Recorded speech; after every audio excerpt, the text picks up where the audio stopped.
بسم الله الرحمن الرحيم الحمد لله رب العالمين الرحمن الرحيم مالك يوم الدين إياك نعبد وإياك نستعين اهدنا الصراط المستقيم صراط الذين أنعمت عليهم غير المغضوب عليهم ولا الضالين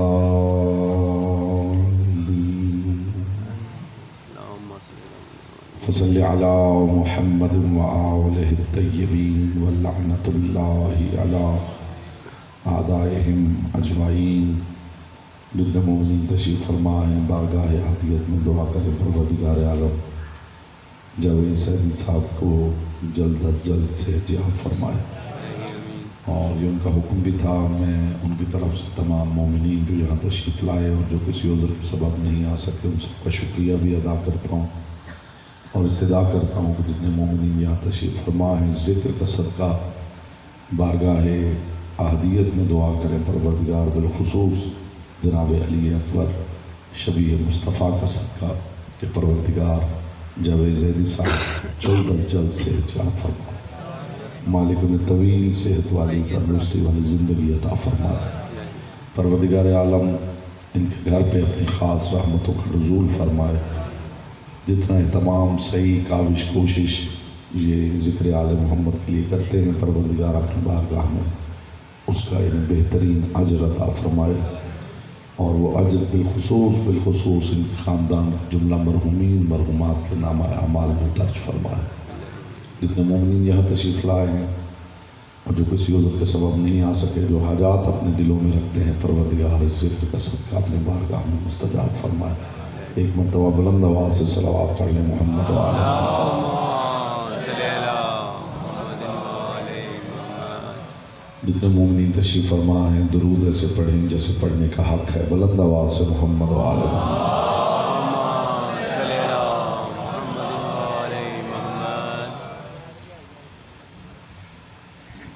اعوذ باللہ من الشیطان الرجیم. بسم اللہ الرحمن الرحیم.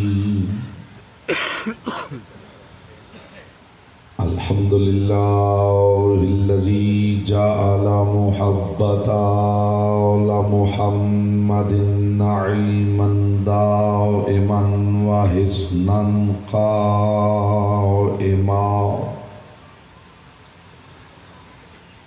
لأن اللہ احبهم ثم خلقهم على اخلاقه وأدبهم بآدابه وتربیت الخلق وحراستها من دابه ثم خلق الكون والمكان فخلق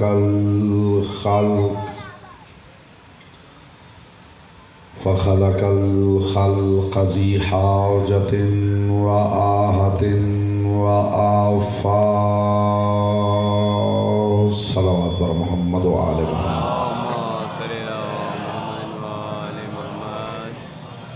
اما بعد فقد قال اللہ تبارک و تعالی فی کلامہ الاعلی وکتابہ المبین والمتین والحسین.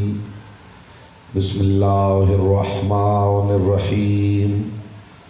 قال یا بنی انی ارى فی المنام انی اذبحک فانظر ماذا ترى. قال یا ابت افعل ما تؤمر ستجدنی ان شاء اللہ من الصابرین. صلوات پر محمد و آل.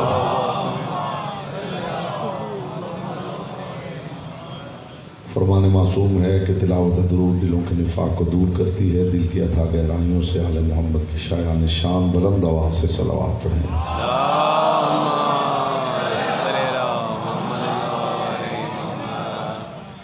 درمیان میں کافی گیپ ہے، اب تھوڑی زحمت کریں، بعد میں مومنین آئیں گے، تھوڑا تھوڑا آگے تشریف لیں. یہ درمیان کا گیپ ختم کریں بیٹا.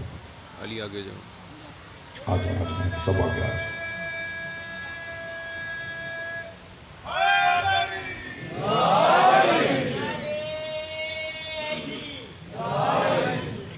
حضرات ذی وقار، محبان آل اطہار، شیعان حیدر کرار، برادران اہل سنت، ساکنان بزم معرفت، سرمستان میکدہ ولایت، میں اپنی گفتگو میں جس موضوع سے توسل کر رہا ہوں وہ ہے فلسفہ قربانی۔ راز قربانی کیا ہے؟ داستان حرم کیا ہے؟ میرے سامنے زیر سامنے تشریف فرما ہے علم دوست، صاحبان ادب، شعراء بھی تشریف فرما ہے۔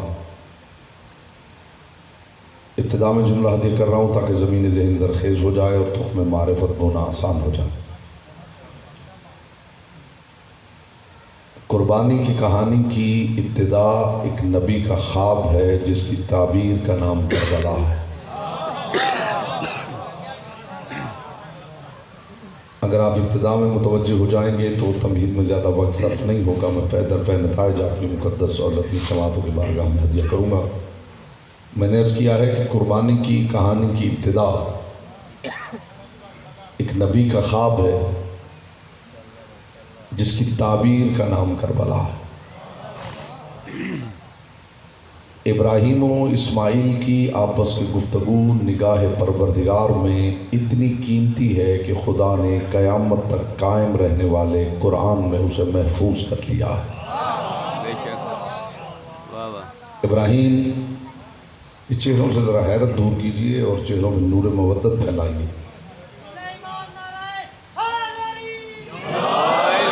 بالخصوص جو میرے سامنے تشریف فرما ہیں، اگر علی کا نام آپ نے لینا ہے تو باجماعت لینا ہے، ورنہ چپ کر کے گفتگو سماعت کریں۔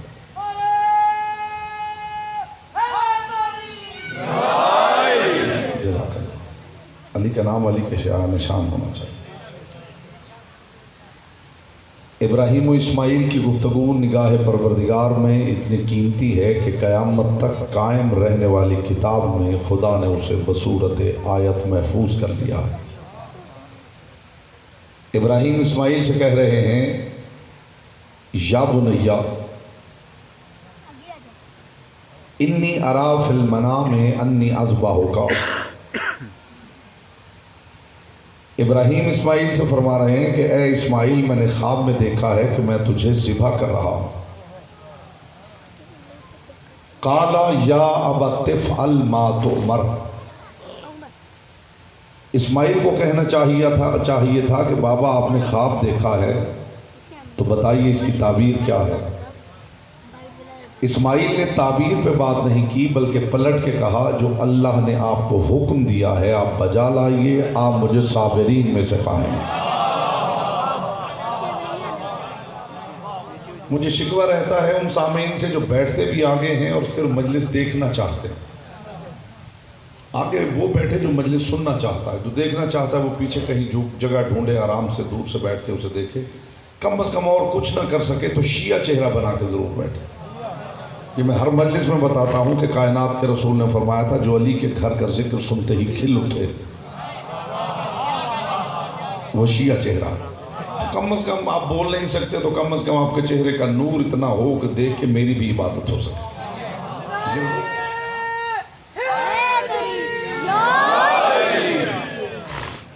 جب کوئی خواب دیکھتا ہے تو اٹھتے ہی اس کی تعبیر کے بارے میں سوچتا ہے۔ ایسے ہی یہ جو خواب میں دیکھتا ہے وہ کرنے لگتا ہے۔ بولیے، تعبیر کا سوچتا ہے۔ سب سے پہلے تو ابراہیم ہی کو سوچنا چاہیے تھا کہ یہ جو میں نے خواب دیکھا ہے اس کی تعبیر کیا ہے۔ میں بالکل 2 + 2 = 4 کی طرح گفتگو کرنے کا عادی ہوں اور یہاں وائٹ بورڈ لے آئیں تو الجبرے کے سوال کی طرح آیت کو حل کروں۔ لوگ حضور سمجھتے ہیں کہ قرآن کی آیت کو بس پڑھ لینا چاہیے اور ترجمے سے ہی پتہ چل جائے گا کہ مفہوم پروردگار کیا ہے۔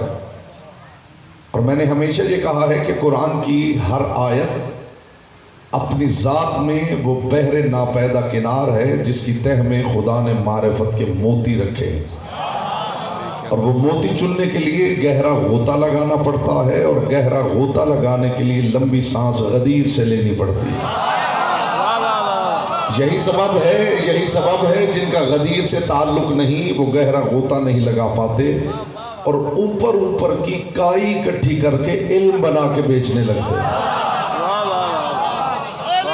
ہر بات ہر کسی کے لیے نہیں ہوتی، جو جس کا حصہ ہو اس تک پہنچتے۔ بسم اللہ۔ سب سے پہلے تو میرے حضور ابراہیم ہی کو سوچنا چاہیے تھا کہ میں نے خواب دیکھا ہے تو اس کی تعبیر کیا ہے۔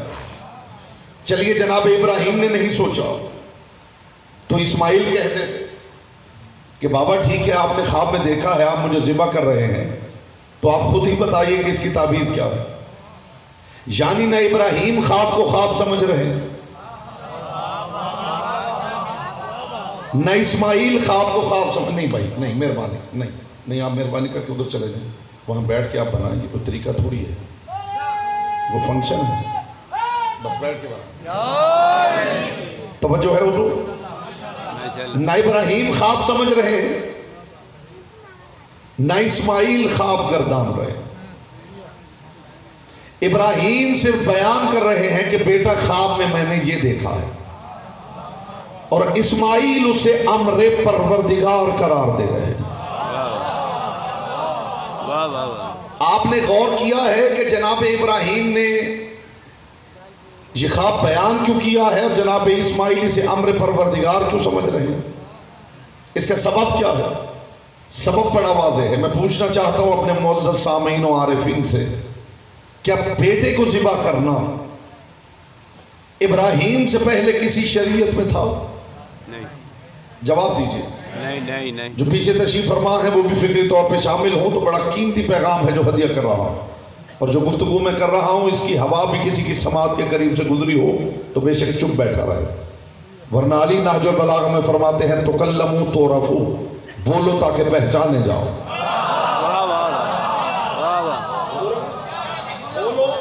تاکہ پہچانے جاؤ۔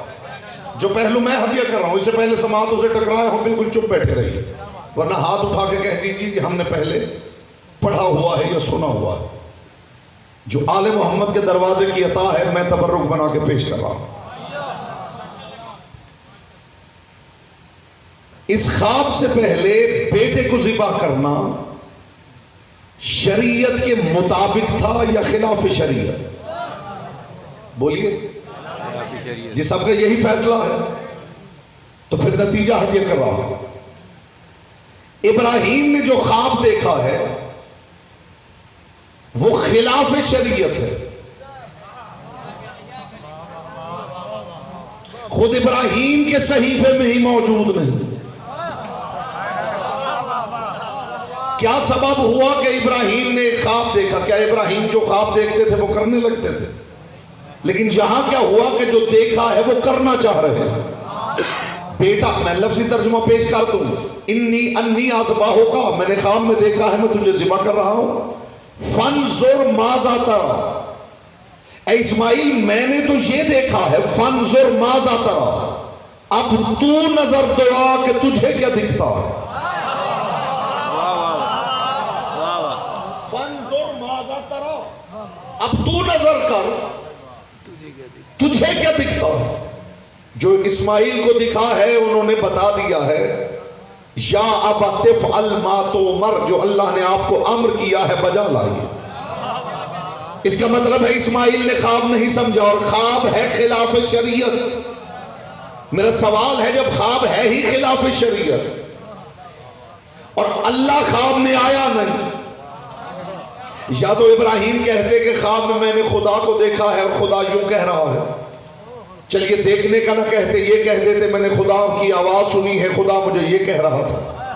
عمل خود کر رہے ہیں، امر پروردگار کیوں سمجھا جا رہا ہے؟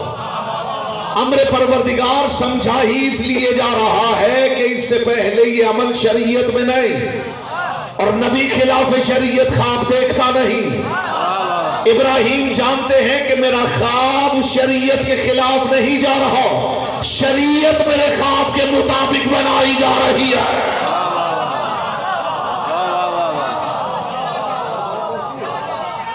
اس راز سے ابراہیم واقف ہے. اس راز سے ابراہیم واقف ہے کہ میرا خواب خلاف شریعت نہیں بلکہ شریعت میرے خواب کے مطابق بننے والی. ورنہ میں ایسا خواب دیکھتا ہی کیوں؟ نبی جب کچھ غلط کرتا نہیں، کچھ کہتا نہیں، کچھ سوچتا نہیں، تو نبی خلاف شریعت خواب دیکھتا بھی نہیں. لیکن یہ عمل ایسا ہے، لطف لے لیجئے گا بات کا، جو 20-25% سامعین ابھی تک خاموش ہیں. اس جملے پہ میں دیکھوں گا زبانیں ان کے اختیار میں ہے، لسان اللہ کے اختیار میں ہے. ابراہیم نے خواب کو دیکھا جو کسی شریعت میں نہیں تھا. ابراہیم سمجھ گئے کہ خدا نے دکھایا ہے، یہ امر پروردگار ہے. اور وہ خواب دیکھ کے اٹھنے کے بعد پھر ابراہیم نے اپنے صحیفے میں اسے دیکھا نہیں کہ میرے صحیفے میں یہ عمل کہاں لکھا ہوا ہے. تو ابراہیم نے قیامت تک درس دیا ہے کہ اگر خواب میں مولا کچھ کہے تو شریعت کے کتابوں میں نہیں دیکھا جاتا ہے.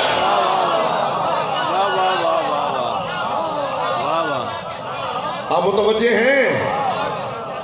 اگر خواب میں مولا کچھ کہے، کوئی امر کرے، تو پھر یہ نہیں دیکھا جاتا کہ شریعت کی کس کتاب میں یہ لکھا ہوا ہے. ایسا ہی ہوگا. دیکھیے ہر نبی کی ذات کے ساتھ کوئی نہ کوئی شے منسوب ہے. خدا کرے آپ لطف لے سکیں اس بات کا، ہر نبی کی ذات کے ساتھ کوئی نہ کوئی شے منسوب ہے. صالح کی اونٹنی، شعیب کی بھیڑے،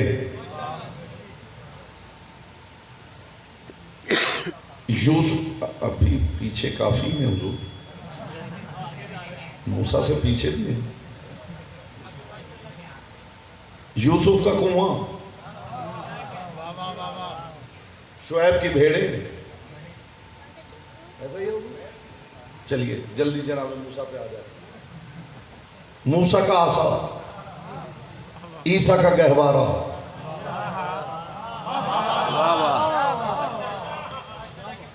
ہر نبی کی ذات کے ساتھ کوئی نہ کوئی شے منسوب ہے.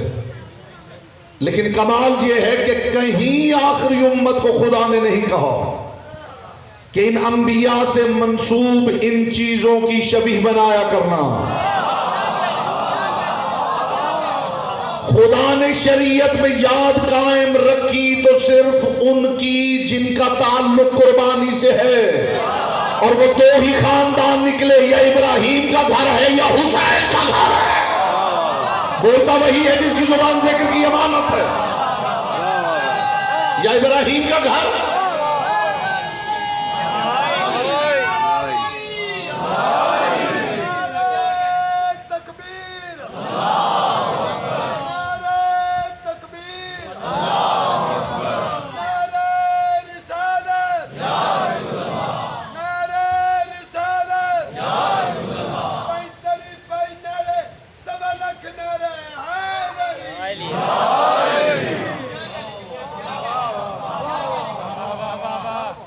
جانور ذبح کرو تاکہ تمہیں اسماعیل کے کام آنے والا دمبا یاد رہے. جو حج کر کے آئے ہیں وہ میری تائید کریں، اور جو بھی نہیں گئے مالک انہیں توفیق دے، استعداد دے کہ پروردگار وہاں لے جائے. جانور ذبح کروائے جاتے ہیں تاکہ اسماعیل کے کام آنے والا دمبا یاد رہے. زمزم پلایا جاتا ہے کہ اسماعیل یاد رہے. صفا و مروہ کے درمیان دوڑایا جاتا ہے تاکہ ہاجرہ یاد رہے. اور خدا نے ایک پتھر کو مسلح بنا دیا تاکہ ابراہیم کے قدم یاد رہیں. نہیں میں لفظ بدلتا ہوں تاکہ آپ لطف لے سکیں. جس نبی سے خدا نے کہا تھا نا کہ کعبے کے گرد جو پتھر ہیں یہ سب گرا دے، اس سے لطیف بات میرے پاس ہے نہیں حضور اگر آپ لطف لینا چاہیں. جس مصطفیٰ نے اپنے ہاتھوں سے 360 پتھر گرائے تھے، اسی مصطفیٰ نے کعبے میں انہی ہاتھوں سے 2 پتھر سجائے تھے۔ اس کا مطلب ہے خدا کی دشمنی پتھروں سے نہیں۔ کہاں سے لاؤں وہ لفظ جو اتر جائے آپ کے دل میں؟ اس کا مطلب ہے کہ بلا خدا کی دشمنی پتھروں سے نہیں۔ جہاں اتنے پتھر پھکوائے وہاں اسی رسول سے کہا 2 پتھر اپنے ہاتھ سے سجاؤ۔ وہ 2 پتھر کون سے ہیں؟ ایک وہ حجر اسود ہے جو انگشتری کعبہ میں نگینہ بن کے جڑا ہوا ہے، اور ایک وہ ہے جس نے ابراہیم کے قدموں کے لیے دل موم کیا ہے تو وہ صحبت کعبہ میں پڑا ہوا ہے۔ پتہ نہیں کون سمجھا ہے میں نے کیا کہا ہے؟ جس نے ابراہیم کے قدموں کے لیے دل موم کیا۔ میں کنائے کی دنیا کا مسافر ہوں اور میری دانش میں آپ سے بہتر کنایہ سمجھنے والی قوم اللہ نے زمین پہ اتاری نہیں۔ اگر آپ کنایہ بغیر تشریح کے سمجھیں، ویسے بھی حکماء کہتے ہیں الکنایہ تو ابلغ من التشریح، کنایہ تشریح سے بلیغ ہوتا ہے۔ کچھ چیزیں ایسی ہوتی ہیں جن کی تشریح کر دی جائے تو ان کی اہمیت کم ہو جاتی ہے۔ یہ ان باتوں میں سے ایک ہے، اگر آپ ویسے سمجھیں تو لطف آ جائے۔ جس پتھر نے ابراہیم کے قدموں کے لیے دل موم کیا وہ صحبت کعبہ میں پڑا ہوا ہے۔ جس خدا نے مصطفیٰ سے کہا تھا نا پتھر ہٹا دے میری توحید کو خطرہ ہے، اسی مصطفیٰ کے ہاتھوں وہ پتھر بھی لگوایا جسے خدا نے پتھر ہوتے ہوئے مسلح قرار دیا ہے۔ وہ کون سا پتھر ہے جس پہ کھڑے ہو کے ابراہیم کعبے کی دیواریں بلند کرتے رہے؟ اسی نبی نے پتھر گرائے، بت توڑے، اسی نبی نے 2 پتھر اپنے ہاتھ سے سجا۔ اس کا مطلب ہے کہ خدا کی مصطفیٰ کی دشمنی پتھروں سے نہیں، پتھروں میں کچھ پتھر ہیں جو انسانوں سے قیمتی ہیں۔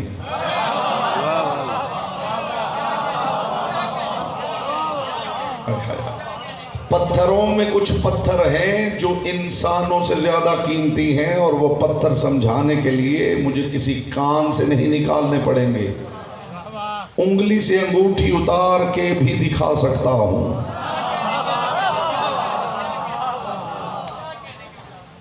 اس پتھر کو جانتے ہیں؟ پھر میرے پاس تھوڑی ہے، سب مومنین نے پہن رکھا، یہ بھی پتھر ہے۔ جو مصطفیٰ نے گرائے ہیں وہ بھی پتھر ہیں۔ اس کا مطلب ہے کہ ایک نو ہونا یہ عیب نہیں،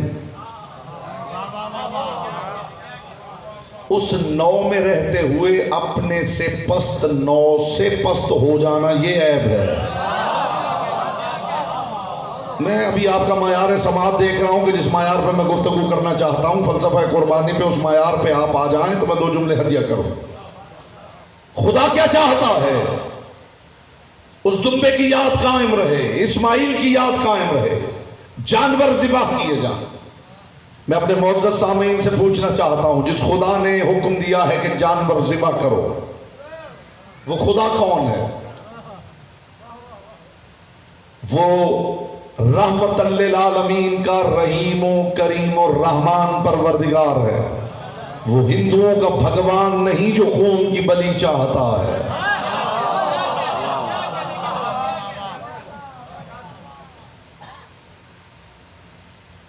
علی نے مرحب کو کیسے مارا تھا یہ سنا؟ اچھا، ایک دفعہ اسی طرح میں کسی موضوع پہ بات کر رہا تھا اور میں نے کہا جی میں علی نے مرحب کو کیسے مارا تھا یہ سناؤں، تو ایک صاحب کہنے لگے کہ جی آپ کہتے ہیں کبھی سنا بھی نہیں، تو یا تو یہ موضوع رکھا جائے تو پھر وہ سنایا جائے۔ تو جو موضوع ہے اس کے جو تقاضے ہیں، آپ ایک عرصے سے مجھے سن رہے ہیں، مجھے دائیں بائیں کی باتیں آتی نہیں، نہ میں زمین و آسمان کے کلابے ملاتا ہوں۔ میں جو بات کر رہا ہوں پڑھی لکھی گفتگو ہدیہ کر رہا ہوں صاحبان بزم معرفت قرآن و حدیث کی روشنی میں، اور بالخصوص اس کتاب کی روشنی میں جو خدا نے آپ سب کو دے کے بھیجی ہے، اور وہ ہے کتاب عقل۔ جی میرے پاس پیسے نہیں ہیں، میں کتابیں کہاں سے خریدوں؟ تو جو کتاب خدا نے ہر بندے کو دے کے بھیجی ہے، کبھی اس کا مطالعہ تو کر کے دیکھیے۔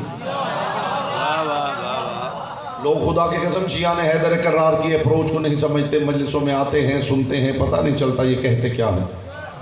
پوری دنیا کے انسانوں کی اپروچ سے بالکل جدا گانا اپروچ ہے علی والوں کی۔ فرق بتاؤ، اگر یہ اپروچ دنیا سمجھ لے کسی کتاب کے پڑھنے کی ضرورت ہی نہیں۔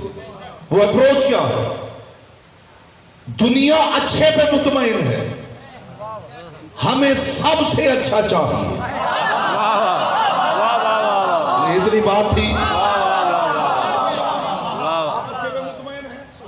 آپ اچھا ڈاکٹر، اچھا وکیل، اچھا انجینئر، اچھا استاد،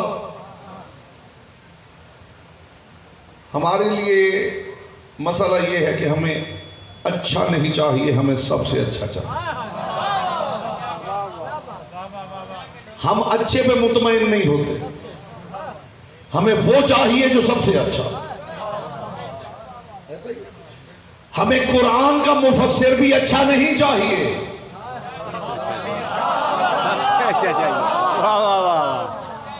وہ چاہیے جس سے اچھا کوئی نہ ہو۔ میرا سوال ہے کہ یہ جو پروردگار نے کہا کہ جانور ذبح کرو، تو وہ کیا ہندوؤں کا معاذ اللہ بھگوان ہے جسے خون کی بلی چاہیے؟ خدا کرے آپ لطف لے سکے بات کا۔ گوشت یہی بٹ جاتا ہے، لہو یہی بہ جاتا ہے، اسے کیا ملتا ہے؟ تو پھر یاد رکھنا کہ اگر کسی عمل کے پیچھے چھپے ہوئے مقصد کی خبر نہ ہو تو ہو سکتا ہے کوئی اعتراض کرے کہ زمین پہ خون بہانے کا فائدہ کیا ہے۔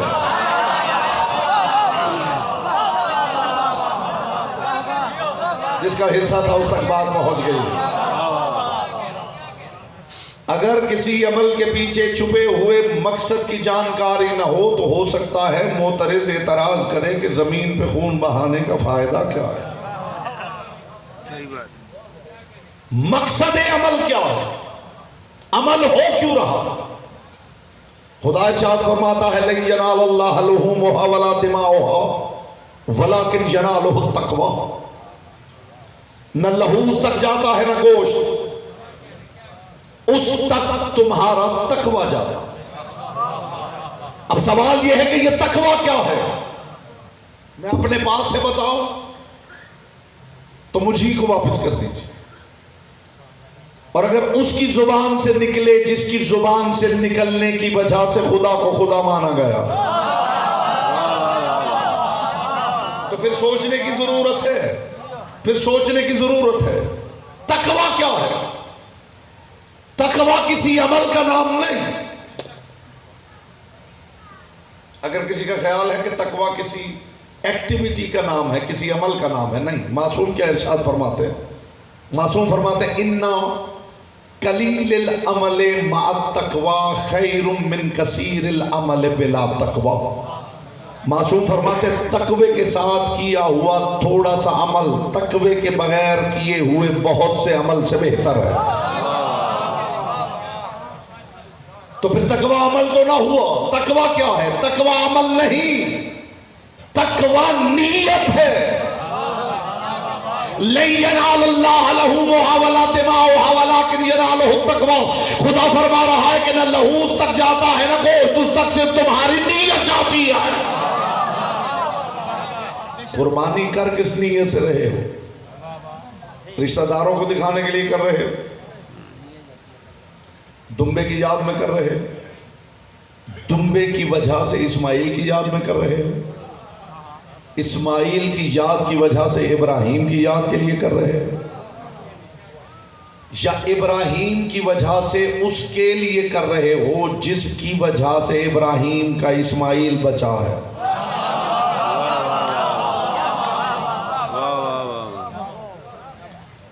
جو جس نیت سے کر رہا ہے وہ نیت پروردگار تک پہنچ۔ نہ لہوس تک جاتا ہے نہ گوشت۔ لوگ قربانی کرتے تھے اور غلاف کعبہ کے ساتھ گوشت لٹکا دیا کرتے تھے اور خون کے چھینٹے پھینک دیا کرتے تھے۔ ان کا خیال تھا کہ خدا تک لہو بھی پہنچ گیا ہے، گوشت بھی پہنچ گیا ہے۔ خدا نے آیت اتار دی، نہ لہو مجھ تک آتا ہے نہ گوشت۔ نہ لہو مجھ تک آتا ہے نہ گوشت، نہ لہو مجھ تک آتا ہے نہ گوشت، تو پھر لہو کی تو بحث ہی ختم ہو گئی. نہیں سمجھے آپ؟ لہو کی تو بحث ہی ختم ہو گئی کہ زمین پہ گرا ہے یا قالین پہ. بات تو ہو رہی ہے نیت کی، اس کی ذات تک نیت جاتی ہے، نیت جاتی ہے. یہ جو عشق کی کہانی ہے، عزادار تشریف فرما ہے. ایک جملہ عزاداروں کے نام کر رہا ہوں، عزاداروں کے نام کر رہا ہوں، صاحبان بزم معرفت سے جملہ. ابراہیم نے اسماعیل کے گلے پہ چھری چلائی، کمی کی ہے ابراہیم نے؟ بولیے. اچھا ایک کمی ہے جو ممبروں سے بیان ہوئی ہے، میں اس شبے کا بھی ازالہ کر دوں کہ ہاں ابراہیم نے کمال کیا ہے، لیکن ایک بات میں رہ گئے کہ آنکھوں پہ پٹی باندھی. سنا ہے نا آپ نے؟ بالکل غلط. یہ پٹی ابراہیم نے نہیں باندھی تھی، اسماعیل نے بندوائی تھی. جی جو بات میں کر رہا ہوں میں نے عرض کیا ہے، یہ پٹی ابراہیم، میں دلیل نہ دوں اور دلیل قرآن سے نہ دوں تو میری بات مجھے واپس کر دیجئے گا. یہ پٹی ابراہیم نے نہیں باندھی تھی، اسماعیل نے بندوائی تھی کہ کہیں میرا چہرہ دیکھ کے باپ کو رحم نہ آ جائے. اور اگر ابراہیم نے پٹی باندھی ہوتی تو خدا کبھی نہ کہتا فَاتَمَّهُنَّ، ابراہیم تم نے 100% نمبر لے لیے ہیں. 100% نمبروں کا اعلان بتا رہا ہے کہ کہیں کمی نہیں. بے شک بے شک ماشاءاللہ. ابراہیم نے خود پٹی نہیں باندھی، جناب اسماعیل نے کہا بابا آپ اپنی آنکھوں پہ پٹی باندھ لیجیے، ایسا نہ ہو میرا چہرہ دیکھ کے آپ کو رحم آ جائے، میرے گلے پہ چھری نہ چلا سکیں. ابراہیم نے چھری چلا دی اور جب پٹی ہٹائی تو دیکھا دمبا ذبح ہو چکا تھا. میں آج عالم اسلام سے پوچھتا ہوں کہ کوئی ہندو، کوئی تہریہ، کوئی مجوسی، کوئی پارسی، بات اتنی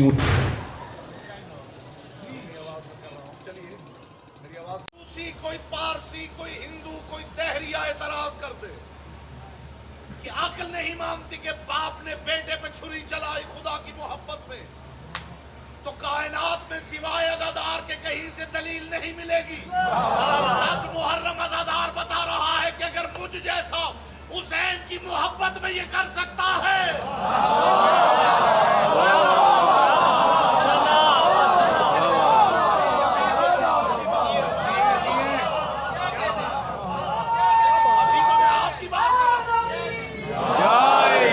ابھی تو میں آپ کی بات کر رہا ہوں.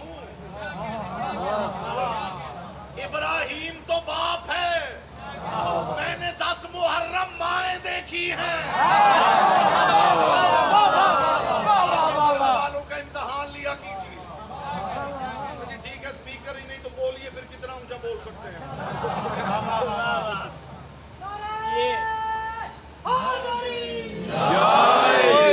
ابراہیم تو باپ ہے، میں 10 محرم مائیں دکھاتا ہوں.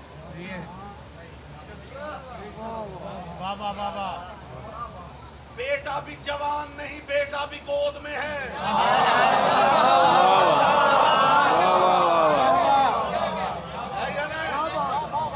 اور اگلا جملہ عزاداروں کے نام ایک اور تبرک پیش کرتا ہوں.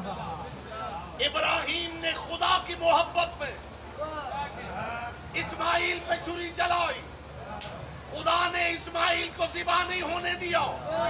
جب سے قانون بن گیا تم محبوب کے لیے چھریاں چلاؤ، بچانا محبوب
ان کے راضی ہونے کا بھی ایک دستور ہے جو ہمارے محبوب ہیں، جن کی محبت میں ہم کر رہے ہیں۔ اگر معاملہ شریعت کی حدوں سے نکل جائے تو وہ اپنی محبت نہیں دیکھتے، روک دیتے۔ ایسے امین بھی کسی کو میسر نہیں ہوں گے۔ ایسا ہی ہے، یہ امتحان محبت ہے۔ آپ پوچھتے رہیے، یہ علم کس امام نے بتایا تھا، یہ تعزیہ کس امام نے بتایا تھا کیسے سجانا چاہیے، یہ ذوالجناح کون سی حدیث میں لکھا ہوا ہے کہ کیسے تیار کرنا چاہیے؟ یعنی آپ حلیم کی دیگ کے لیے بھی حدیث چاہتے ہیں۔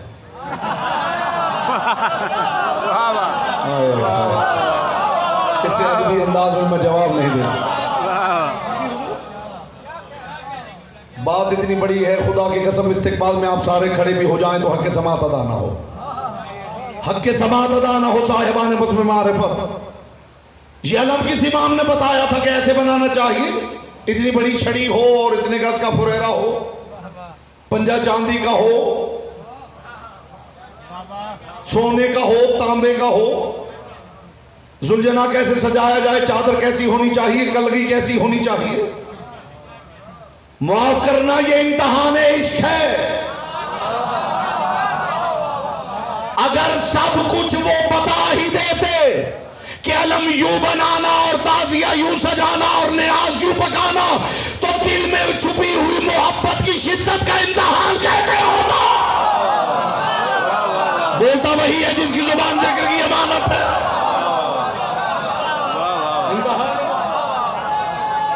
دل میں چھپی ہوئی محبت کی شدت کا امتحان کیسے ہوگا؟ پھر سب ایک جیسا علم ہی بنایا کرتے۔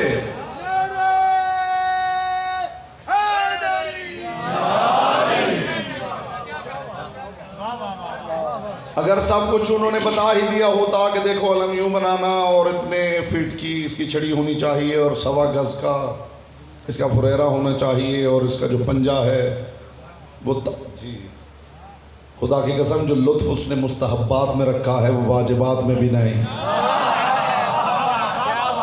واجبات میں امر کی پابندی ہوتی ہے، مستحبات میں محبت کا اظہار ہوتا ہے۔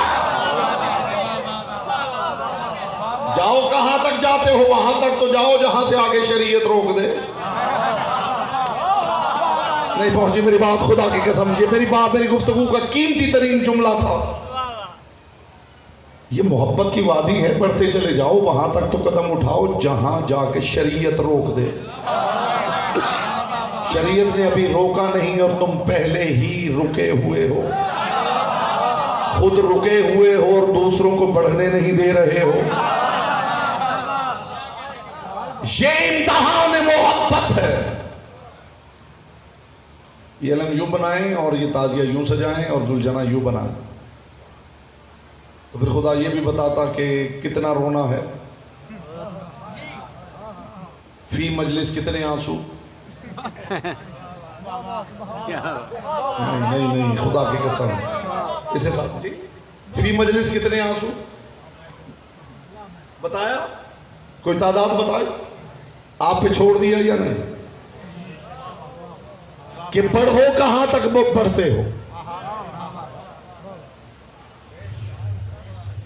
پڑھ جاؤ کہاں تک پڑھتے ہو،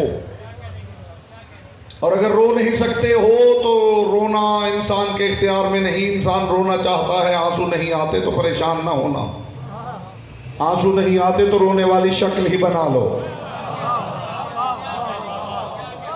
رونے والی شکل ہی بنا لو۔ میدان قیامت میں یہ نہ کہتے پھرنا کہ پروردگار تو نے تو آنسو کے بدلے جنت کہی تھی اور آنسو میری آنکھ میں آیا نہیں۔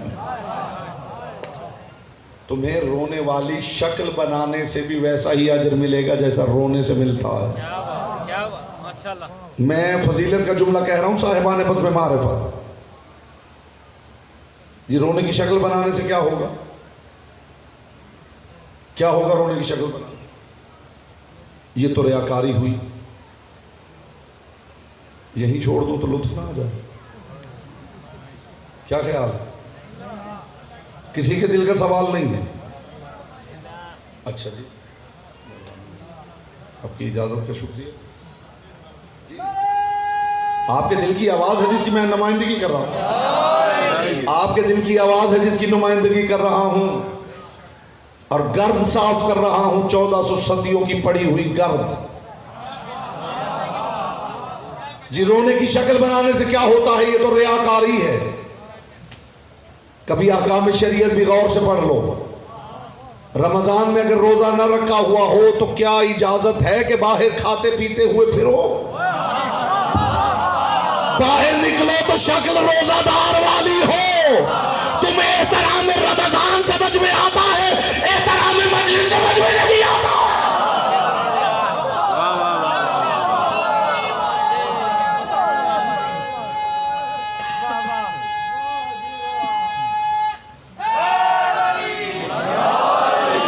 شریعت کیا کہتی کہ رمضان میں اگر روزہ نہ ہو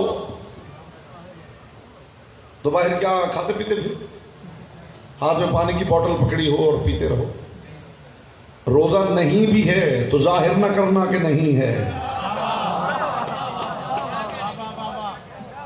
آنکھ میں آنسو نہیں بھی ہے تو چہرے سے ظاہر نہ کرنا کہ رونا نہیں چاہتا ہوں. یہ حکم شریعت ہے. اگر آپ کو احترام رمضان سمجھ میں آتا ہے تو احترام مجلس بھی سمجھ لیجیے. اسی لیے تو شریعت نے کہا ہے کہ قرآن صرف زبانی یاد نہ کر لینا، اسے دیکھ دیکھ کے پڑھنا. کوئی سمجھے میں کیا عرض کر رہا ہوں؟ حفظ قرآن کہیں زیارت قرآن سے محروم نہ کر دے. پیچھے رہ جاتے ہیں تو لطف نہیں آتا. قرآن تاکہ نسیاں کی زینت نہ بنا رہے کہ جی میں بھی قرآن کو مانتا ہوں. بات میں نے کر دی ہے، آپ چاہتے کیا ہے پڑھنے والوں سے؟ قرآن تاکہ نسیاں کی زینت نہ بنا رہے. اور علی کو بھی خدا نے اس لیے نہیں بھیجا تھا کہ آپ بس آپ کہتے پھریں کہ ہم بھی مانتے ہیں.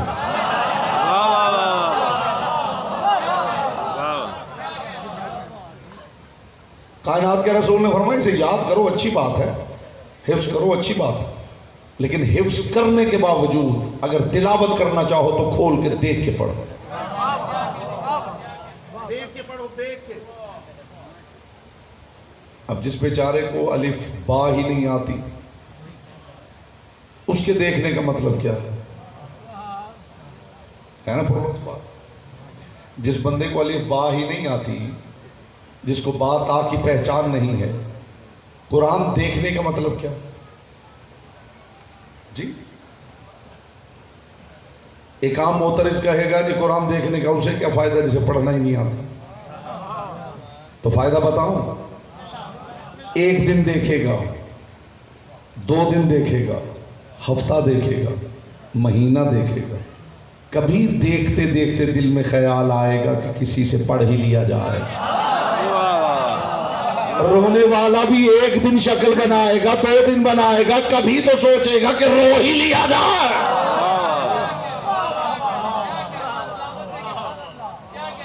حکمت ہے نا حضور؟ بے شک بے شک حکمت ہے. ہر عمل کے پیچھے حکمت ہے. وہ پروردگار چاہتا ہے کہ قربانی کے جانور ذبح کیے جائیں تاکہ یاد اسماعیل قائم رہے.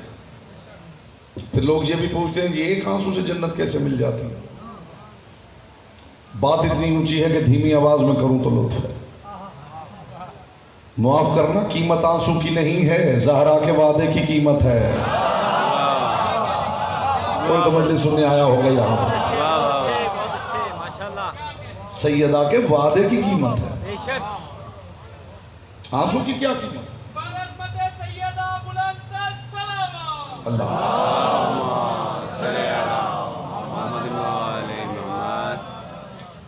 آنسو کی کیا قیمت ہے؟ قیمت وعدہ سیدہ کی ہے. ہو ہی نہیں سکتا کوئی بندہ گنہگار ہو اور جنت میں چلا جائے. اب پریشان ہو گئے؟ میں سچی بات کر رہا ہوں، خدا کی قسم، مصطفیٰ کی قسم، مرتضیٰ کی قسم، ہو ہی نہیں سکتا.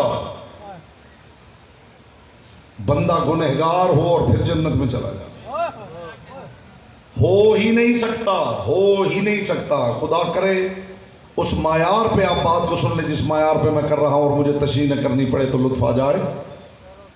ممکن ہی نہیں ہے کہ گنہگار جنت میں چلا جائے، جیسے یہ ممکن نہیں ہے کہ لوہا موم ہو جائے۔ ہائے ہائے ہائے ہائے جی، بات میں نے آپ کے باب شعور کے باہر روکی ہے کہ اسے دخول ملے تو حاضر ہو، اور اگر میں خدا کی قسم اگر آپ متوجہ ہوتے تو آگے تیسرا جملہ کہنے کی ضرورت ہی نہیں تھی، نتیجہ ان دونوں کے اندر ہی تھا۔ گنہگار جنت میں چلا جائے یہ ممکن نہیں ہے، یہ ایسے ہی ممکن نہیں ہے جیسے لوہے کا موم ہونا ممکن نہیں ہے، جیسے آگ کا ٹھنڈا ہونا ممکن نہیں ہے، جیسے سورج کا مغرب سے نکلنا ممکن نہیں ہے۔ معاف کرنا، لوہا موم نہیں ہو سکتا، ہو سکتا ہے اگر ہاتھ داؤد کا ہو۔ آگ ٹھنڈی ہو سکتی ہے اگر حکم خدا کا ہو، سورج مغرب سے نکل سکتا ہے اگر اشارہ مرتضیٰ کا ہو، گنہگار جنت جا سکتا ہے اگر وعدہ زہرا کا ہو۔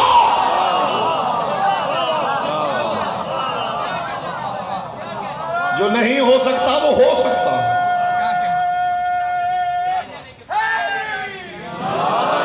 جو نہیں ہو سکتا وہ ہو سکتا ہے۔ کیسے ہو سکتا؟ لوہا موم ہو سکتا اگر ہاتھ داؤد کے، عصا سام بن سکتا ہے؟ نہیں بن سکتا، مگر بن سکتا ہے اگر ہاتھ موسیٰ کا ہے۔ آگ بھی ٹھنڈی ہو سکتی ہے اگر امر خدا کا ہے، اور سورج مغرب سے نکل سکتا ہے اگر اشارہ مرتضیٰ کا ہے۔ گنہگار بھی جنت میں جا سکتا ہے اگر وعدہ زہرا کا ہے۔ مصطفیٰ کی بیٹی کا وعدہ ہے، من بکا علی الحسین او ابکا تبا کا وجبت لہ الجنہ، جو حسین کے لیے رویا، رلایا یا رونے کی شکل بنا، اس پہ جنت واجب ہے۔ یہ نماز، روزہ، حج، زکوٰۃ یہ اس لیے ہے جن کی محبت میں ہم سب کر رہے ہیں، یہ انہوں نے بتایا۔ نماز اس لیے کہ علی کا حکم ہے، روزہ اس لیے کہ علی کا حکم ہے، حج اس لیے کہ علی کا حکم ہے، زکوٰۃ اس لیے کہ علی کا حکم ہے۔ یہ سب ان کا حکم ہے، یہ عزاداری ان کی محبت ہے، یہ عزاداری ان کا عشق ہے۔ اس میں وہاں تک جانے کی کوشش کیجئے جس سے آگے شریعت روک دے۔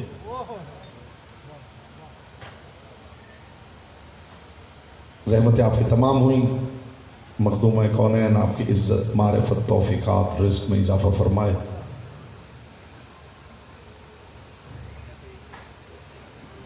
ذوالجناح کی شبی برآمد ہوگی، علی اکبر کا تابوت، قاسم کا تابوت نہیں، قاسم کی گٹھڑی۔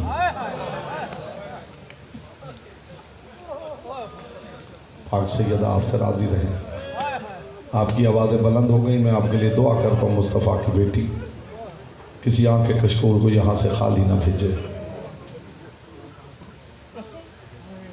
میں ہمیشہ جناب قاسم علیہ السلام کے مصائب پڑھتا ہوں اور پھر شبی برآمد ہو جاتی ہے۔ آج مجھے حکم ہے کہ قاسم کے بعد اس شہزادے کی شہادت بھی پڑھی جائے جس کی شہادت پر، خدا کرے آپ جملہ سمجھیں، جس کی شہادت پر ابراہیم نے میدان کربلا میں اسماعیل کا بازو پکڑ کے کہا تھا، آج چلیں یہ اور ہیں ہم اور۔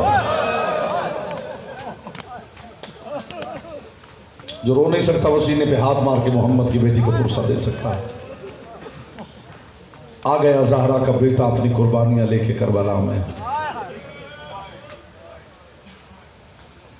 جب حسین ابن علی مکہ داخل ہوئے ہیں تو بہت سے لوگوں نے استقبال کیا، اور ہر کسی نے زہرا کے لال سے ایک ہی سوال کیا، حسین آپ کا نانا بھی آیا تھا حج کرنے؟ آپ کے بابا علی بھی آئے تھے, آپ کا بھیا حسن بھی آیا تھا. جب وہ آئے تھے تو قربانی کے جانور لائے تھے. حسین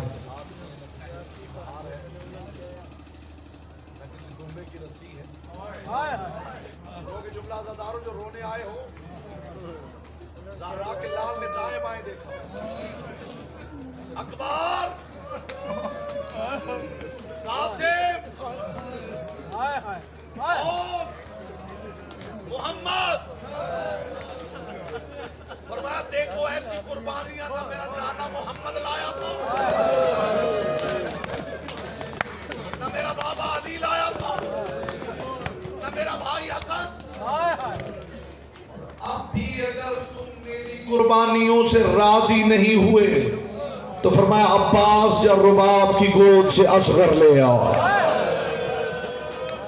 بات اس کے لیے ہے جو گھر سے رونے کی نیت لے کے آیا ہے. ایسی قربانیاں کسی نے پیش کی ہے؟ کربلا کے بن میں شعر آپ نے لاتعداد مرتبہ سنا ہے, لیکن اس شعر میں ایک لفظ ہے جس پہ کسی نے غور نہیں کیا. ننھی سی قبر کھود کے اصغر کو گاڑ کر,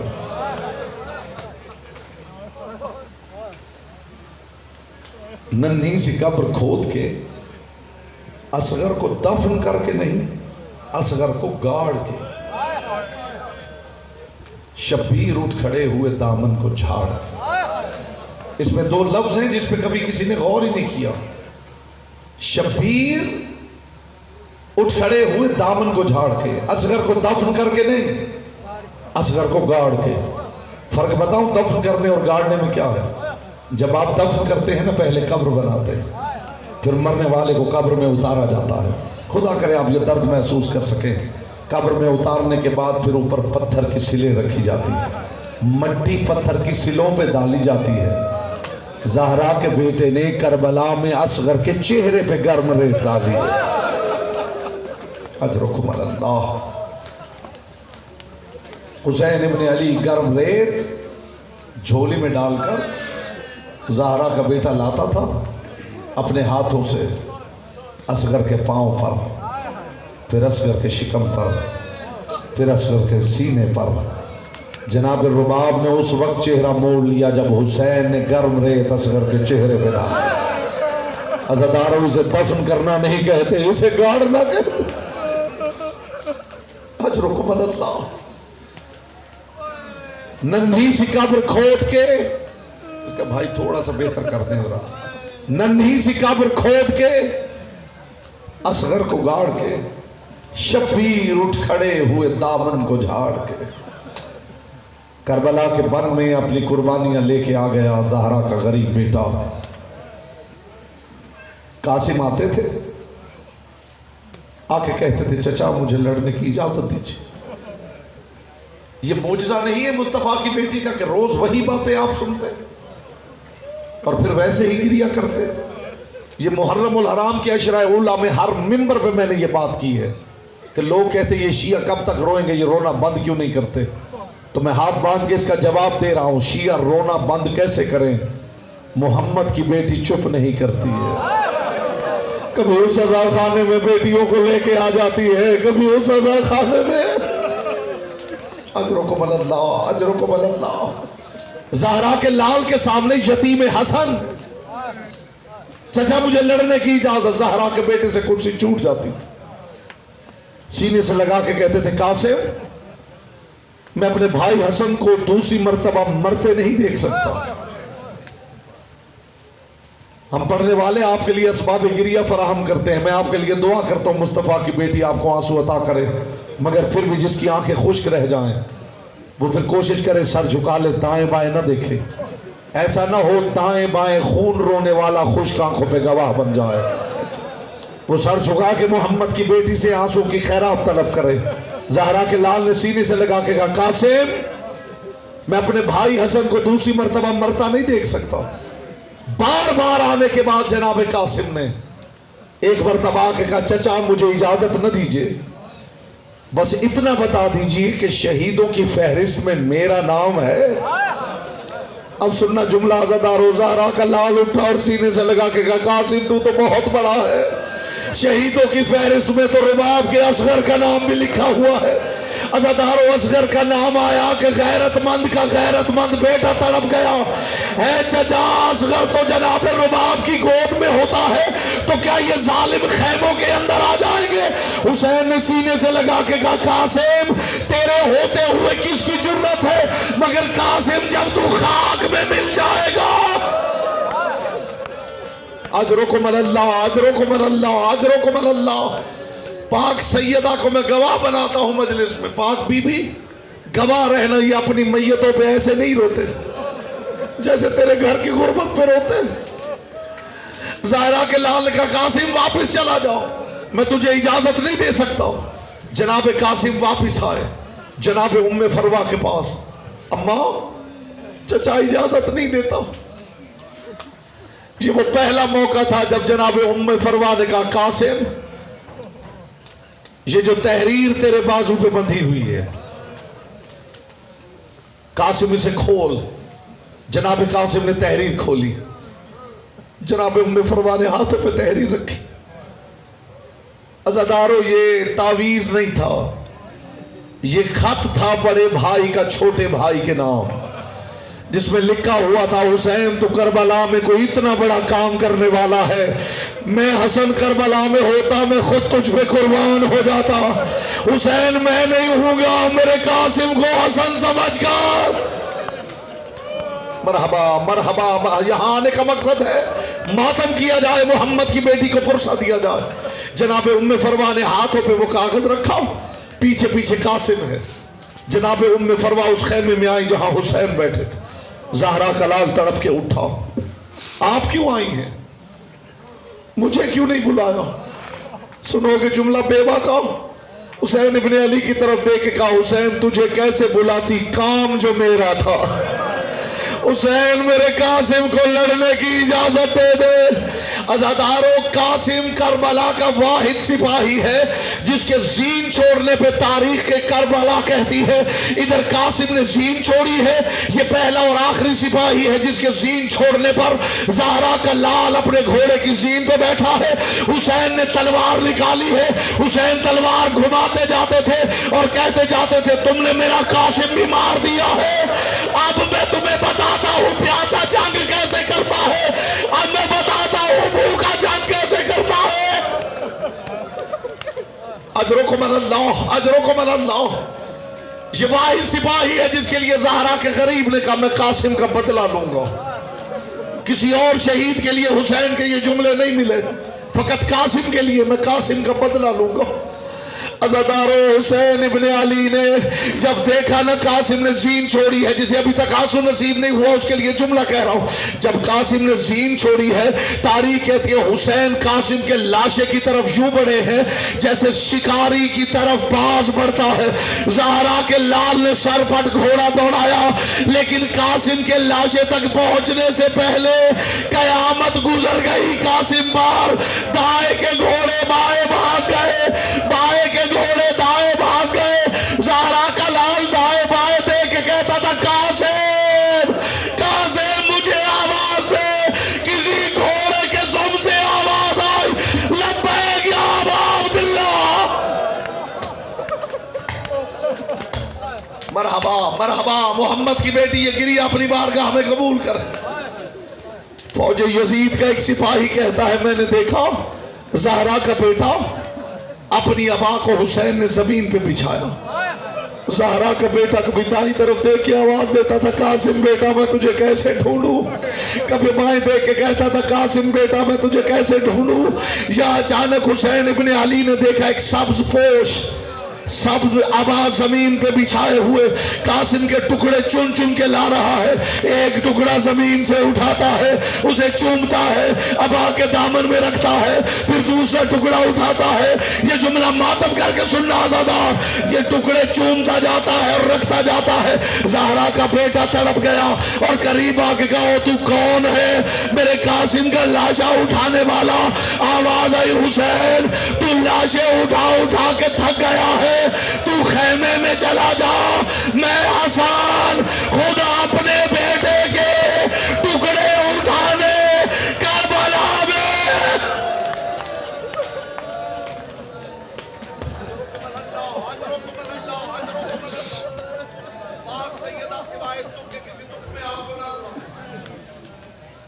راوی کہتا ہے میں نے دیکھا زہرا کا لال ایک گٹھڑی اٹھائے ہوئے. میں نے پہلے کہا جس کی آنکھ میں آنسو نہیں وہ محمد کی بیٹی کی بارگاہ میں دعا کرے کہ بی بی ماں بہنوں بیٹیوں کو ساتھ لے کے یہاں آیا ہو تو خشک آنکھیں لے کے واپس نہیں جانا چاہتا. راوی کہتا میں نے دیکھا کہ حسین نے ایک گٹھڑی پشت پہ اٹھائی ہوئی ہے اور یوں لگ رہا ہے کہ شام کے وقت تھکا ہوا مسافر اپنا بچا ہوا سامان لے کے گھر کی طرف پلٹ رہا. اجرکم اللہ. آپ نے تو یہی سنا ہے نا کہ ان ظالموں نے قاسم کی لاش کے ٹکڑے کر دیے ہیں، مگر خدا کی قسم تاریخ کربلا گواہ ہے انہوں نے صرف قاسم کی لاش کے ٹکڑے نہیں کیے. وقت ہوتا تو میں بتاتا کس کس کی لاش کے ٹکڑے ہوئے ہیں. ان ٹکڑے ہونے والے لاشوں میں صرف قاسم نہیں، جاؤ تاریخ پڑھ کے دیکھو، شیعہ مقتل نہیں، تاریخ طبری پڑھ کے دیکھو. جب ان ظالموں نے اکبر کے سینے میں برچھی اتاری ہے، اب تک آپ نے جیسے سنا ہے اپنی مرضی سے سنا. علماء متقدمین کہتے ہیں جب اکبر کی شہادت پڑھی جائے تو پھر محتاط رہنا. اس وقت تم میں لیلا کی نگاہ ہر عزادار کے چہرے پہ ہوتی ہے. جو روتا ہے اسے دعا دیتی ہے، جو نہیں روتا کچھ کہتی نہیں، بس اتنا حسرت کا اظہار کرتی ہے کاش تو نے دیکھا ہوتا پردوں میں بھی میرا اکبر کتنا عظیم. ماتم ماتم ماتم کرتے ہوئے آخری 2 جملے سن لو. اکبر کے سینے میں برچھی اتر گئی، اکبر زین سے گر گئے. تاریخ طبری کی روایت سنا رہا ہوں. اکبر عزادار و زین سے زمین پہ گر گئے. اکبر کا گھوڑا عقاب جیسے حسین کا ذوالجناح حسین کے گرد طواف کرتا تھا، اکبر کا عقاب نامی گھوڑا اکبر کے گرد محو طواف تھا. یا اچانک علی اکبر کے سامنے آ کر گھوڑے نے اپنا سر جھکایا اور جھکا کے کہا اکبر اپنے بازو میرے گلے میں ڈال، میں تجھے تیری ماں سے ملا آتا ہوں. تاریخ کہتی ہے اکبر نے اپنے بازو گھوڑے کے گلے میں ڈالے. فوج یزید نے یہ منظر دیکھا. تاریخ کہتی ہے ادھر گھوڑا دوڑا، فوج یزید راستے میں قطار بنا کے کھڑی ہو گئی. تاریخ کہتی جہاں